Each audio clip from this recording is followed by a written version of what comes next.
नमस्कार, आप देख रहे हैं न्यूज 24। मैं आपके साथ पूजा राठौर शर्मा। आज दिल्ली के सीएम अरविंद केजरीवाल ने बड़ा ऐलान किया। मैं 2 दिन में इस्तीफा दे रहा हूं। विधायक दल की बैठक होगी और दिल्ली के लिए नया सीएम चुना जाएगा। अब ऐसे में दिल्ली से लेकर हरियाणा तक देश की राजनीति में एक और भूचाल की तस्वीर यहां नजर आ रही है। इसी बीच हमारे साथ ज्यादा बातचीत के लिए जुड़ रहे हैं आम आदमी पार्टी से नेता जैस्मिन शाह।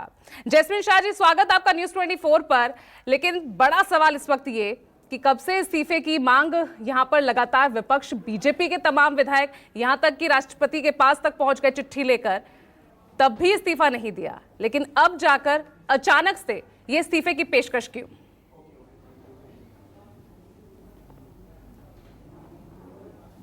देखिए, पहले मैं आपके दर्शकों को ये बता दूं कि अरविंद केजरीवाल कौन है। आपके लगभग सारे दर्शक जानते होंगे, लेकिन कुछ शायद ना जानते हों कि Arvind Kejriwal ji income tax commissioner रह चुके हैं। कई साल वहाँ पे नौकरी कर चुके हैं। चाहते थे तो करोड़ों रुपए कमा सकते थे, अपनी जेब भर सकते थे। लेकिन साल 2000 में इन्होंने ये नौकरी छोड़ी, 10 साल दिल्ली की झुग्गियों में काम किया, रमन मैगसेसे अवार्ड मिला, फिर इंडिया अगेंस्ट करप्शन मूवमेंट का नेतृत्व किया और पार्टी बनी।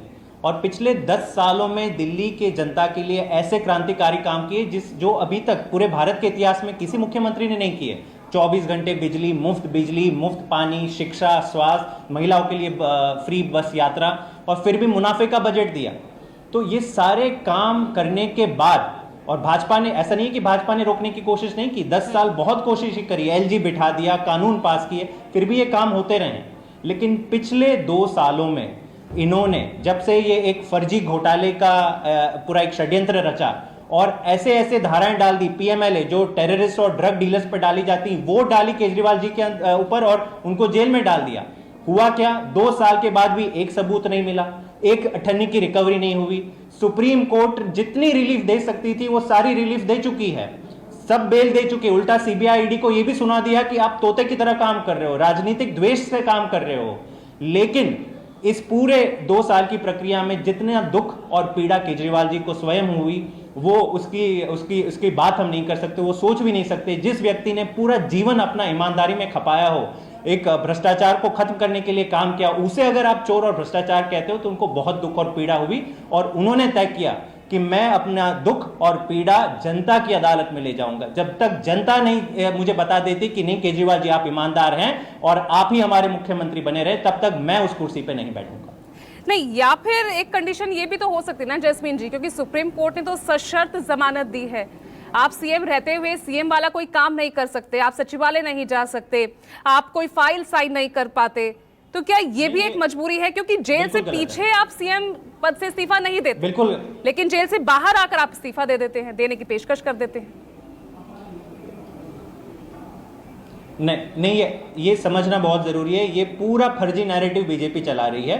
पहले तो मैं ये साफ कर दूं कि दिल्ली के मुख्यमंत्री के पास जितनी ताकतें थी जेल में जाने से पहले, लगभग 99% वो सारी ताकतें जेल के आने के बाद भी थी। सुप्रीम कोर्ट ने क्या कहा? सुप्रीम कोर्ट ने केवल यही कहा कि जो फाइलें एलजी तक जानी हो केवल उसी पे साइन कर सकते हैं सीएम। अब दिल्ली के सीएम के पास कोई पोर्टफोलियो तो है नहीं, तो उनके पास जो फाइलें आती हैं वो वही आती है जो एलजी के पास जाती हैं। कैबिनेट के डिसीजन हो, किसी मंत्री को नियुक्त करना, ये तमाम चीजें। तो बात ये नहीं है कि वो अपना काम नहीं कर सकते थे। और भाजपा अगर ये कह रहे तो इससे ज्यादा हास्यास्पद क्या? आप ये सोचिए, पिछले 10 सालों में भाजपा ने क्या काम किया? इनकी सारी ताकतें लेने का ही तो काम किया है। 2 या 3 महीने में जब सरकार बनी थी फरवरी 2015 में, 3 महीने के अंदर सारे अधिकारियों के ऊपर जितनी भी ताकत थी सारी ले ली मुख्यमंत्री। पहले बार ऐसा हुआ देश में कि एक मुख्यमंत्री अपना अधिकारी नहीं अपॉइंट कर सकता। सुप्रीम कोर्ट ने 8 साल के बाद एक ऐतिहासिक फैसला दिया, संविधान पीठ ने 5-0 का फैसला दिया।